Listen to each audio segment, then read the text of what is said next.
Hi, everyone. Welcome back to this week's episode of the Guided Podcast. We are back with Catherine Ann, our resident intuitive astrologer, and we are going to dive deep this week into the energy surrounding the upcoming full moon in Cancer that is happening on January 13th.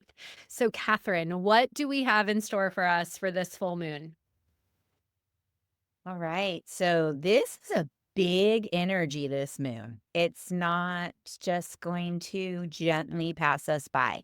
I think when I was looking at this, actually, I kept thinking about how first responders, people who work in hospitals, police officers, teachers talk about the full moon behavior, right? The correlation between lunatic, lunation, luna, that all is about crazy time happens during the full moon.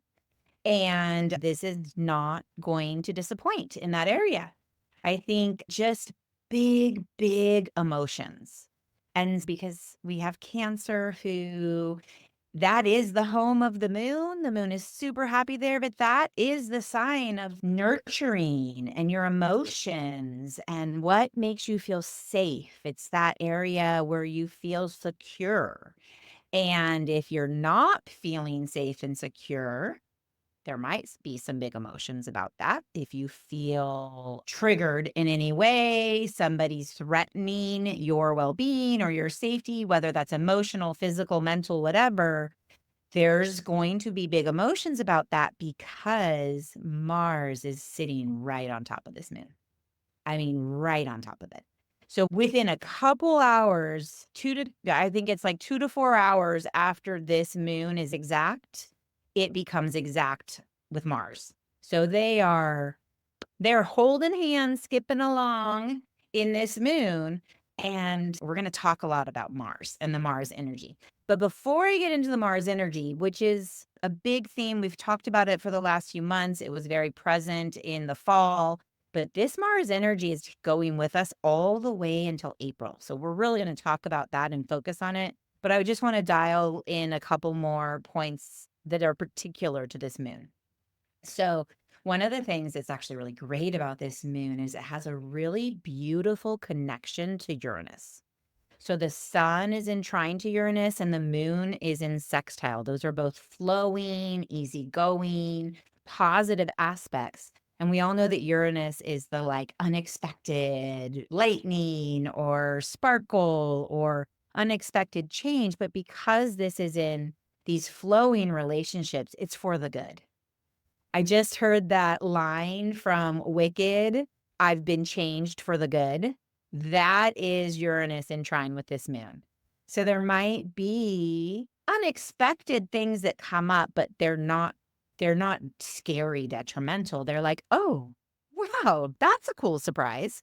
And actually, this really opens up this Uranus is also about freedom. So it really opens up this sense of liberation. So maybe some great news or an unexpected change of events that like help you shine or sparkle or make you feel free.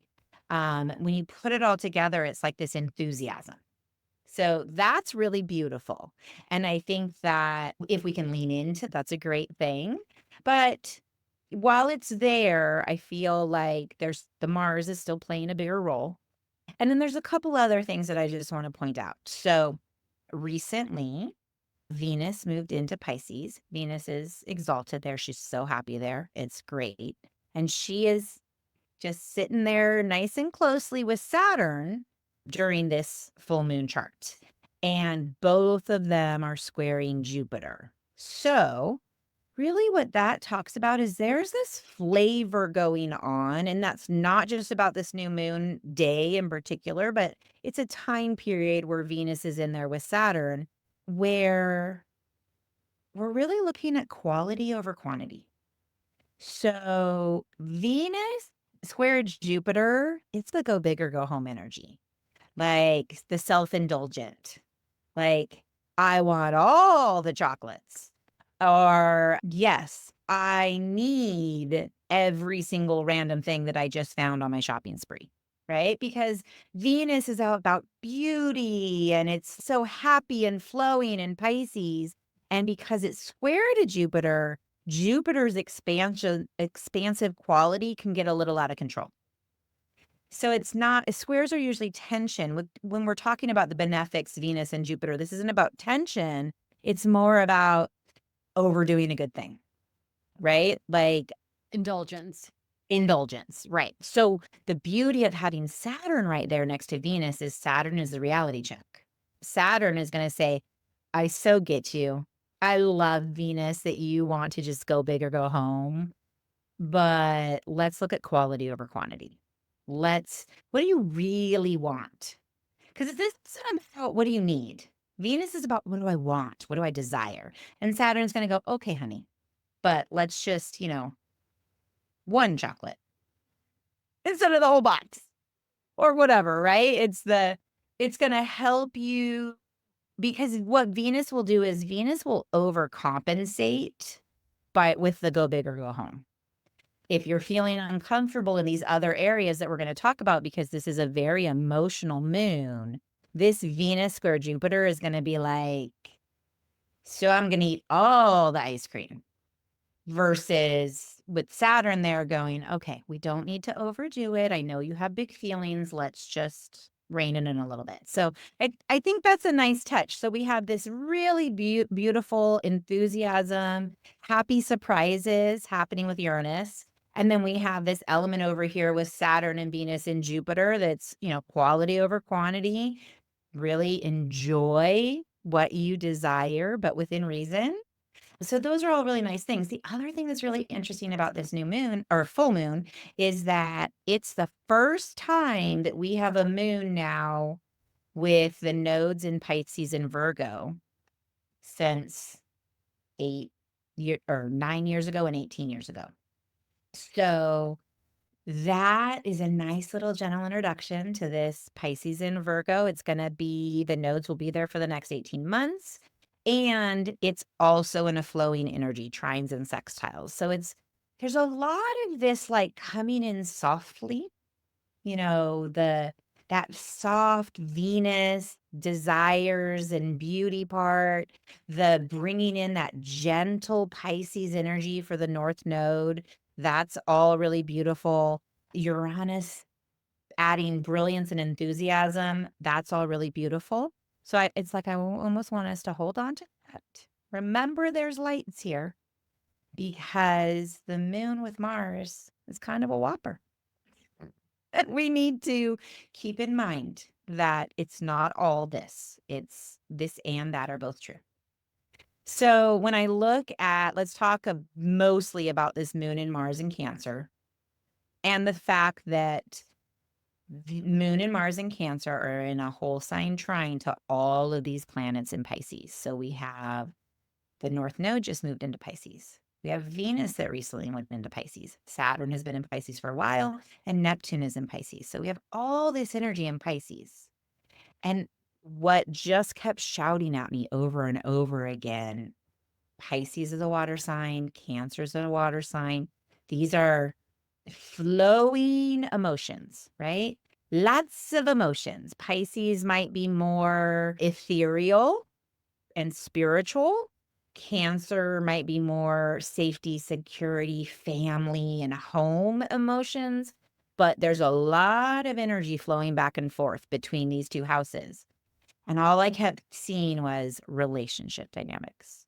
Because really, what are relationships but emotions? When you are interacting with people in your life, whether they're friends and family, coworkers, or someone just walking down the street, that interaction at its core is linked to your emotions. How am I feeling within myself? How do they make me feel? And, am I secure enough to hold boundaries and protect my space?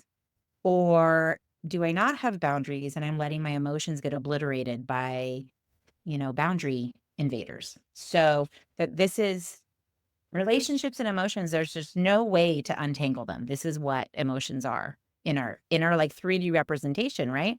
So this is I'm just going to go through the flow of questions because all of this downloaded into my head about this moon Mars training. I think we're going to be spending not only during this lunation, not only this, couple days or couple weeks of this full moon. This is actually going to last a little bit longer, but I feel like this full moon is a launch, right? It's a really diving deep into this because full moons shine light. So you're going to see things that have been bubbling to the surface and that maybe it's time to address.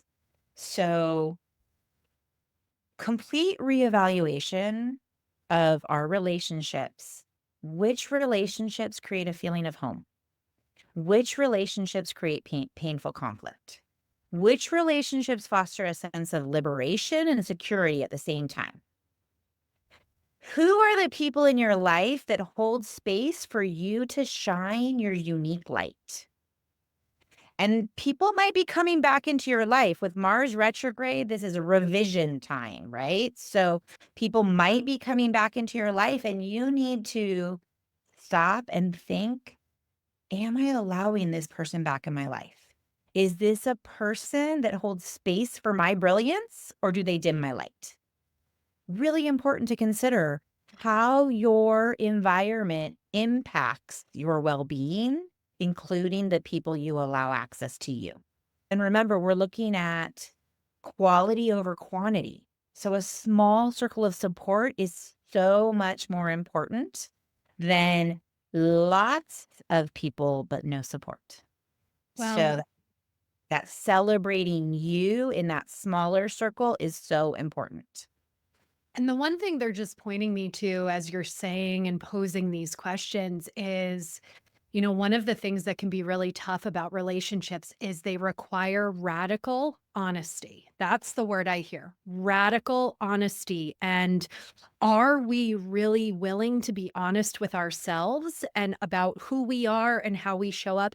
And are we willing to be radically honest about what we see from others? And I think this is part of that assessment and that evaluation because oftentimes we get stuck in different facets of who a person is. For example, I know in my own life, I have changed and grown so much.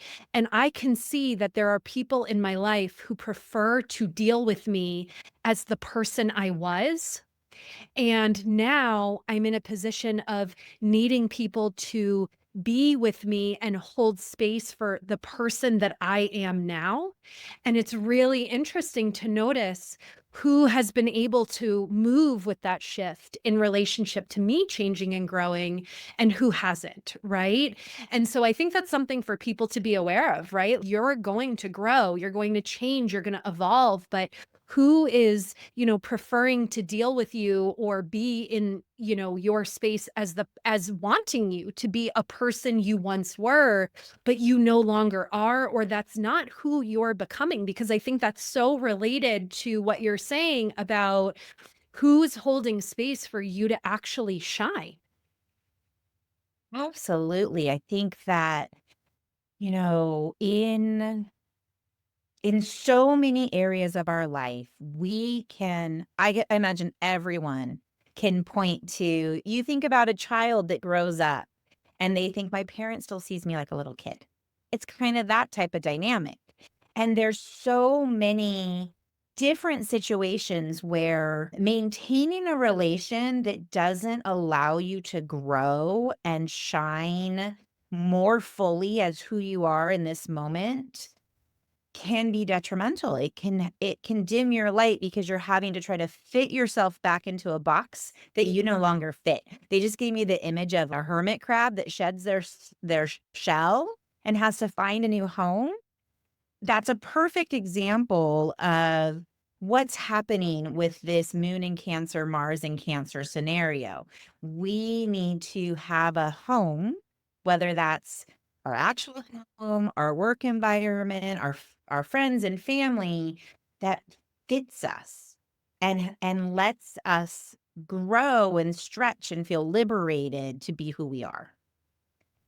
And I think what we're going to find with Mars sitting in Cancer for all the way until April, by the way, Mars was in Cancer in fall, left for a little bit in Leo, came back right now, retrograding in Cancer, and it's going to be there all the way till April. So this is a long-term project. Don't feel like you have to get this all figured out this weekend, but this is an opportunity to sever relationships that are not serving you because Mars severs. Mars is the warrior, Mars cuts ties, and Mars in Cancer wants to defend your safety and security. And so it's actually a great way to harness this energy instead of maybe feeling like at the whim of this Mars energy is doing that assessment of, all those questions with the people in your life. And I want to say it's not just people because we have relationships to places, to things, to belief patterns, habits, to our money. We have relationships to all these things. So reevaluating these relationships with, reevaluating your relationship with money and how are your beliefs or behaviors helping you feel safe and secure? Or how Right. are they not? And maybe Well, there's some outdated patterns. I love how you bring that up as well because it's ties right back to where you started about the indulgence. It's almost like too, like, where do we indulge, right? And what is our relationship? Maybe, for me as a recovering binge eater, I was overindulgent with food for many, many years because that was a codependency of mine, right? It was eating to soothe, eating to protect. And that is something over the years that I've had to sever my tie to more and more and more in the spirit of holding myself and my emotion with deeper love and compassion and actually soothing my emotions instead of stuffing them. And so I think that's like a beautiful element to point out to people around the different ways that this might be showing up. Right. And then if you even layer on top of that, you may be in this space of severing a situation like that, a habit, a pattern that you realize isn't serving you. And in doing so, what comes to light is there's people that also have to be severed because they don't support your healing. They don't support the severing of this old belief pattern or this old habit. And maybe it's not that they're severed and like, drop off the face of the earth. Maybe it's just we're going to create some boundaries here because these people love them dearly, but they're not helping me on this healing journey. And so I'm going to I'm going to protect my boundaries a little bit. And that actually takes me to the theme that I was given by spirit for this lunation, which is treat yourself like a baby. And the reason why it brought me right to that theme was if you think about a newborn, access to that newborn is limited. Parents don't just set them out on the street corner and let anybody come and have access to their baby, right? It's, are you healthy? You don't have a cold. Are you healthy? Are you kind? Are you safe? Do I even want you in my environment while I'm in this beautiful experience with my baby? And that is what spirit is asking of us because this is such an emotional moon. It spirit really wants us to say, be gentle and preserve your peace, preserve your well being by not allowing access to your space that's not safe, that doesn't feel good, that's not Yeah. helpful. And so if you're treating yourself like a baby, I feel like it's just such a good analogy, right? You're not going to give a baby hot Cheetos and, you're not going to, you know, well, I don't know. Some people might shopping spree with their baby, but you're not going to give the baby the credit card. Right. There's, there's just something about that analogy where you go, oh, babies just need what they need. Yeah. They fully express what they desire. That Venus and Pisces expressing what you desire. Babies express what they desire. They shout for what they need. They ask for what they need, which this is this moon in Cancer, asking for what you need. And a lot of times, babies, what they need is truly survival: food, shelter, warmth, connection. That's what this moon in Cancer is asking you to say, am I providing that in a balanced space for myself? And they need love. And they And need that. the love, I think that the image that spirit keeps flashing me to as you're speaking to this also is anchoring yourself in what do babies do? They don't do, they just be. And I feel like that's a piece of this is pulling ourselves back to our beingness, that primal space of clearing the clutter from the mind, shutting the mind off. Like that feels like an important boundary, right? So, yes, we talk about creating safety from others and having boundaries with other people. I think that's often what we think of when we think about boundaries and not allowing people into in our safe space if they're not a safe person. But the other thing that I think is so important for people to remember is that we create our own unsafe homes, meaning the home, our physical body, our mind. And the more that we allow our minds to run amok and to pontificate and overthink and create spirals in our mind, we are not creating a safe home within ourselves. And so I feel like what Spirit's pointing me to with this baby analogy, in addition to everything you've already mentioned, is it is our job to sharpen our focus with our minds. It is our job to shut off that chatter. Lately, I've noticed my own mind going crazy over various topics. And so I'm having to sharpen my own mind. And I do that by reminding myself I am safe. And then I start humming or I start singing a song because I can't be in my spiral and saying lyrics to a song at the same time. So that's one of the ways I'm trying to keep my home safe and secure and uplifted and really just kind of reconnect to a place that feels good within my body, not stay in the unsafety of the havoc that my thoughts might be wanting to wreak on certain topics.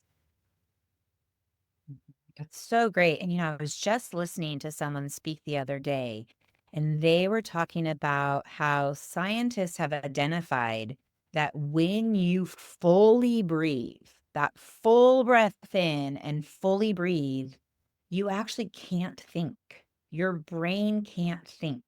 And so, even if it's going into meditation or breath work or just stopping and doing box breathing and, in for however many counts and holding it to just stop, that's such a powerful way to harness that Mars energy of I'm cutting this off.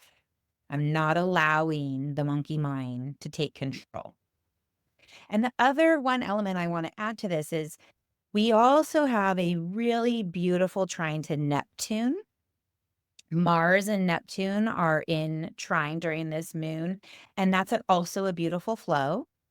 And it's like this gentle, sensitive strength because Neptune is going to be sensitive and Mars is going to be the warrior. So it's a excellent energy for do what you need to do. Do what you need to do with that strong, sensitive strength. This isn't slash and burn. This is emotion. This is I'm taking care of myself and I'm going to be strong in my needs and cut out what doesn't support them. So, we're going to look today at how Mars in Cancer and just the Cancer house in general is so important for everybody all the way through April because Mars doesn't stay in a house like this typically for this long. But it's not on a steady retrograde path. It's a big deal. This means that the universe is saying, I really want you to get this. I'm giving you months of opportunity to really look at your emotional safety, your well-being, and what needs to be removed and what needs to be shored up in this area of your house. So we're going to look at this as we go through the signs. And I already mentioned that this happened back in the fall of 2024 to initiate this Mars in Cancer, and that was September 4th to November 4th. So you can look back at our lunar eclipse in September episode. I talked about the need to be able to protect my unique dream. So this theme continues. And then in October, we talked about Mars poking the bear. And that's kind of that, like, that sharp edge that we can have with Mars.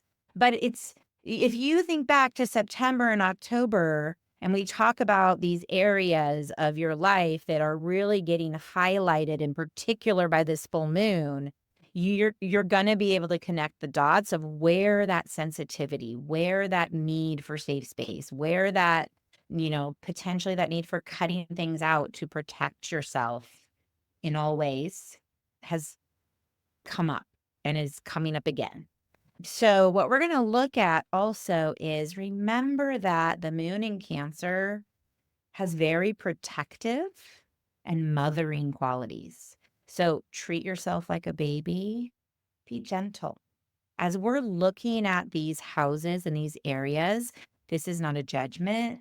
This is not a condemnation. This is treat yourself like a baby on how you need to move through these topics, because they probably are touchy. They probably have emotional attachments and triggers that need to be looked at. Okay, so we're just going to hop right in, and we're going to start with Cancer. So Cancer, this is in your first house. It's all about you. So it's, how am I showing up in the world? It also has to do with your appearance, your body, your health. So you may need to fiercely be protecting you, how you show up, and potentially your body as well, especially because the moon also represents your body. So that there potentially is some health stuff here where you're having to, like, how do I nurture my body? For Leo, we're going to look at moving into the 12th house, which is your house of retreat. So the Leos may really just want to go into their little cave. And that's a long time to be in your cave, all the way till April. So caution not to be doing this as a way of self-undoing, because this is an area of self-undoing, but doing it as a retreat and a mental health well-being exercise. So for Virgo, that moves into your 11th house. It's really being lit up. So friends, community, it's the house of good spirit and groups, your hopes and wishes. It's actually really beautiful. But to me, this really speaks to what we talked about before, about what people in your life light you up, what people in your life hold space for you to be your unique self, what groups and organizations are you a part of that do that, and what maybe need to be cut. Maybe that they don't serve that purpose anymore. For Libra, this is really showing up for you in your area of career, reputation, your public persona and legacy. So you may be reevaluating how things are going on at work. Do you have new career moves that you need to do for you to support your own desires? Or are there areas around your reputation that need to be looked at? For Scorpio, this is showing up in the 9th house of travel, religion, study, faith, the international, legal issues. And so what you may find happening is that you're either looking at, is there some sort of international connection to what means home to you? Or a faith-based community that really helps you feel home. This is also probably going to be kind of the wrapping up of legal issues. Mars is going to hopefully be able to tie that up and bring that to a closure by the end of its transit through Cancer. Sagittarius, we're looking at the 8th house, which is death, debt, taxes, resources of others, inheritance, and your psyche, the occult, and the other side. So for Sagittarius, there's a potential, a lot of Sagittarius people are dealing with elder parents or family members who've passed, and it's all this like resources of others and dealing with family homes. And and also potentially you could be dealing with making sure that you're shoring up all those financial elements for the benefit of your others, or maybe your partner is doing that type of stuff because it's the resource of others. But also for some, it's going to be that exploration of the other side of the veil and getting comfortable with that. And it's so interesting. They just flash into me too, or holding your boundaries, because as we become more and more intuitive as a collective in general, there's some people who are going to be like, no, you don't get to show up in my space. This is uncomfortable. They don't want to open up that mediumship ability. For Capricorns, we're looking at the seventh house of marriage, partnerships, relationships. So everything I talked about with relationships, this is really highlighted here. Um, in particular, though, it doesn't have to be a marriage relationship. It could be a business partnership. It could be your audience, your clientele. And where are you renegotiating, like what type of clients you will or won't work with? Or, is this relationship with your spouse or your romantic partner, are there areas that need to be tidied up? Or truthfully, is this something that needs to end? Because this Mars is severing relationships in your seventh house. So maybe it's just severing a part of it. Maybe it's severing the whole thing. We move into Aquarius and we're looking at the sixth house, which is your health and wellness, your daily routines, kind of illness, pets, your daily work life, not your career, but like your job. And they are looking at what's working for them in particular to their wellness. So what my stress level, my health habits, my exercise routines, even like your pet's wellness. And are there things you need to do to protect their well-being? Pisces, we're looking at the fifth house of children, creativity, pleasure, romance, good fortune. This is a great house also for entrepreneurship. And so we're just shining a big light on all emotions related to that. And is that fun person that you've been hooking up with maybe not the best choice? Or do they help you shine your light and that is bringing you joy? And the same thing with your children. Or maybe you're going to have some changes there in relationship to how much you do or don't do in relationship to these areas of your life to make sure that you're feeling safe and free and comfortable. For Aries, so we're looking at the fourth, which is your foundation. It's your family, it's your ancestral lineage, it's that private house at your home, real estate. So big light being shown there.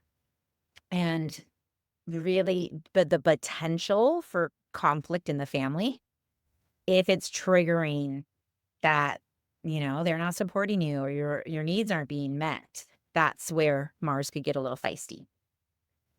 And then we're going to wrap it up with a couple more to go. So with Taurus, this is happening in the third house, your neighborhood, local environment. It's also communication, social media, siblings, short trips. It's kind of like the junk drawer has all sorts of things. And so for Taurus, what we're looking at is, again, what is home, but in your local environment. And really relationships with siblings, I feel like that's really going to be highlighted, and or extended family, aunts, uncles, cousins, friends who feel like family. This all could be highlighted here of, does my fishbowl feel like it's meeting my needs, and all the little fish that are swimming with me, are they meeting my needs?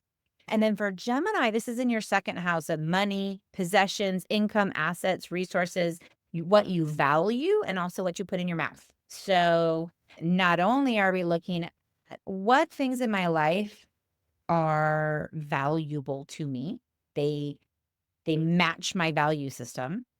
There's also this element of I have inherent value and expressing that, and that the relationships in your life support that. And then I think with this one, there's also the specific looking at your relationship to money, to food, to, energy exchange. So, yeah. So we got all the way through because the next one will be Cancer. So that's just a quick breeze through of kind of the areas of where we're really being asked for a long time. I mean, basically September all the way to April. What does safety, security, and emotional balance look like for me in these areas? And what cutting activities need to happen to make sure that these areas are optimal function? Yeah, I love this. I totally resonated with my particular houses, and I can see already how those things in my own life are playing out. And I think one of the things that dropped in as you were wrapping up there, especially, was really taking the time to go deep within ourselves and looking at these different areas within our life to understand how they're playing out. But especially as you were talking about even the Gemini house, right? You were talking about, because that's my rising sign, that's something of right that caught my attention. But I was thinking even about how you were talking about exchange of energy and where I have to look at exchange of energy with others, but also that energy exchange and resourcing and whatnot within myself. And so much of that I really feel like the inner work that we need to do on a daily basis to create our own safety, sanity, and security. And if people haven't heard our thematic conversation for this month already on belligerence and sanity, please go to YouTube and check that out, because I feel like this is some of what we were just speaking to. But so much, that's what I find so powerful about doing the spiritual work, because as much as we are playing things out with other people in this third dimension, we have the control over ourselves. We have the control over our own healing. That is the only thing we have control over. So at any given point in time, we have the ability to lean in to this stuff, to really take responsibility for what we want to change in our life. And so much of what you're speaking to in this flashes me back to some of these conversations that we had astrologically last year, where we were talking about letting go of the old and moving into the new and really claiming these new versions of ourselves. And someone always shares with me, they're always like, Lindsay, are you watering the old garden or are you watering the new garden? And I'm like, right. So that old thought pattern, that belief system, that shame spiral, like that is watering the old garden. And now, what does watering the new garden look like? And so, having to remind myself to step into that place of love, to step into my integrity, meaning my alignment with who I am becoming, not that old version of myself, is so important to watering that new garden. And so, so much of that energy feels like it's at play here, because what is the most important relationship any of us will ever have in our life as we're talking about relationships is the one that we have with ourselves. So that is always the place we have to start. Oh, that's so beautiful. And just on another note, I feel like I'd be remiss if I didn't mention this. So I live in Southern California, and although I'm, in San Diego, not close to the fires, the impact that this is having on just thousands and thousands of people. And we're talking, all of this Cancer energy is about your home, your family.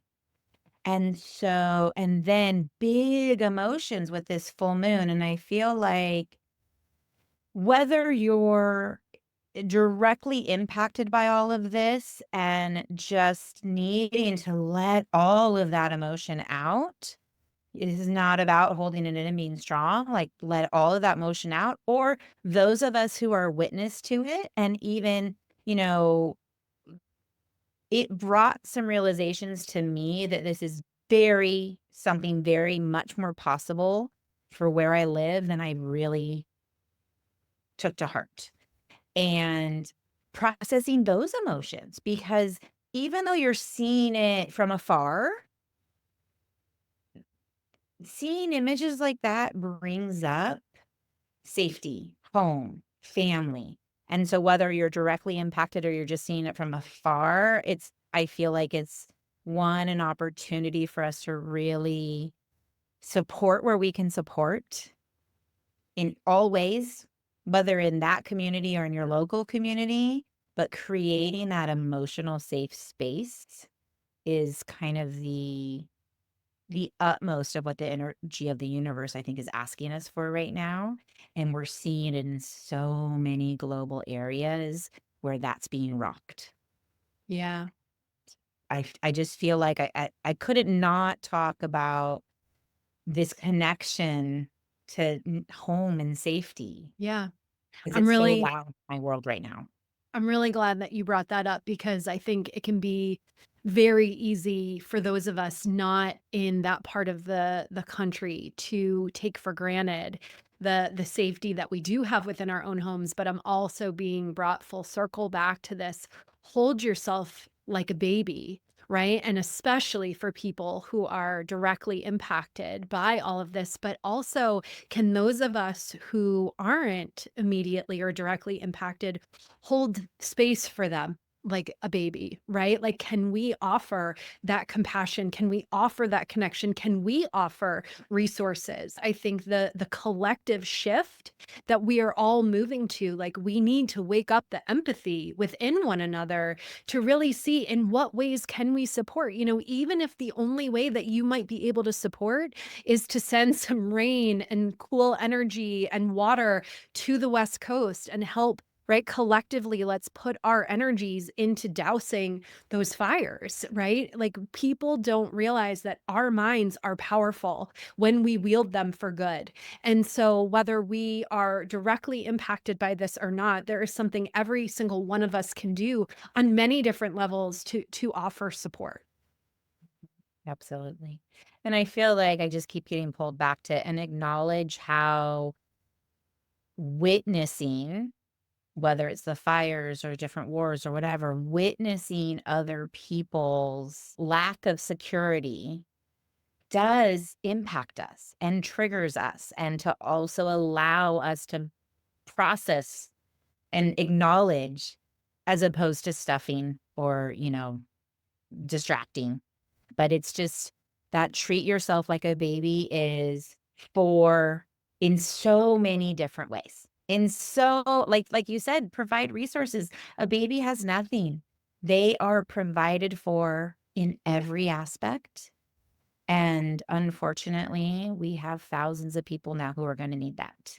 So treating them and ourselves like babies, such an important message for right now. Okay, so treating ourselves like a baby, really holding ourselves in that gentle, nurturing, compassionate space, really allowing room for our emotions, for the emotions of others to be witnessed, allowing ourselves to connect with that sense of safety and security within ourselves, and really focusing not only on our external homes and what that might bring up for us depending on what situation we're in, but also really finding that sense of safety and security within ourselves to help us through anything externally that may be shifting or may feel completely rocked or untethered at the moment. Okay, Yep. so with that, thank you so much, everybody, for listening. We hope this episode was helpful, and please go ahead and like, share, subscribe to these videos so that we can make sure that the information from these are getting into the ears of the listeners who need to hear the messages the most. And we will both look forward to connecting with you all again next time. Bye for now.